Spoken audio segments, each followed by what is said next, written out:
Naghain si dating National Youth Commission Chairperson Ronald Cardema ng kauna-unahang impeachment complaint laban kay Pangulong Bongbong Marcos.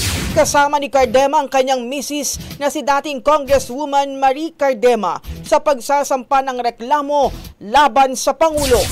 Inihain ng concerned citizens, taxpayers at voters ang complaint kung saan binabanggit ang Article 11 ng 1987 Constitution hinggil sa accountability ng public officials. Sa Facebook post si Cardema, iginigiit ng mga itong umunoy pagpayag ni Pangulong Marcos na ibigay si dating Pangulong Rodrigo Duterte sa kustodiya ng mga dayuhan. Ang impeachment case ay inendorso ng Duterte Youth Party List na ang kasulukuyang kinatawan ay si Drixie Cardema.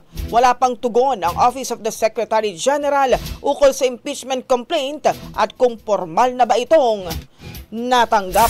Ang bahaging ito ay hatid sa atin ng DriveMax Herbal Capsule. Lalaking angat, tumatagal.